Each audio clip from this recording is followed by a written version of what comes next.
Specijalni tim hrvatske policije počeo je u petak ujutru u prostorijama PU Splitsko-dalmatinske ispitivanje prijatelja nestalog Mateje Periša, za kojim se traga već 17 dana bez rezultata. Nakon što je načelnik UKP hrvatske policije Antonio Gerovac najavio da će Matejeve prijatelje saslušati ako treba i po 7 puta, u petak su u ovu ustanovu počeli da pristižu mladići koji su posljednji čuli i vidjeli nestalog mladića.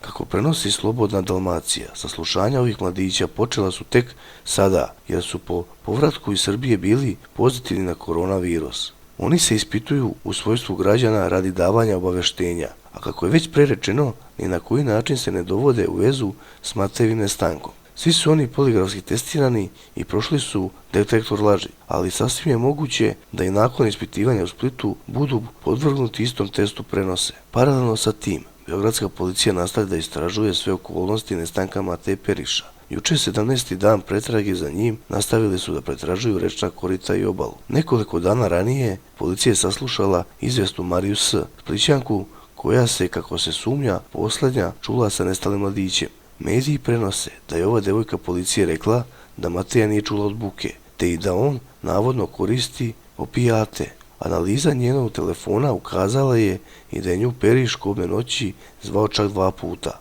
Ona je nedavno sestra Matejevog dobrog druga, koji nije došao sa njim u Beograd. Maja je često u Beogradu, a navodno je na društvenim mrežama kačila slike provoda iz jednog kluba, koji se nalazi blizu mesta na kom je Matej nestao. Ne zna se da li je bila tamo i te večeri, ali se ne isključuje mogućnost da je Periš krenuo da se nađe sa njom. Ona je navodno rekla da se javila na poziv i da nije čula šta joj Matej priča, jer je bila glasna muzika u lokalu. Navela je da je Matej kao skiper morao naporno da radi jer je imao ciljeve koje je zacrtao i da nije mogao da ih postigne ukoliko ne konzumira opijate, kaže sagovornik. Nenad Periš, otac nestalog, potvrdio je za Dnevnik da se čuo sa Majom. Ona mi je rekla da je te večeri Matej pokušao da stupi u kontakt sa njom, jer je vidjela da ima propušten poziv. Naime, ja sam nju sreo na ulici ispred sedišta beogradske policije pre 10 dana. Bio je to slučajan susret i ona mi je tada kratko rekla da se ona i Matej nisu čuli, ali da je imala njegov propušten poziv. Verovatno je Matej, s obzirom na to da je ona bila u Beogradu, pokušao stupiti s njom u kontakt, rekao je Periš.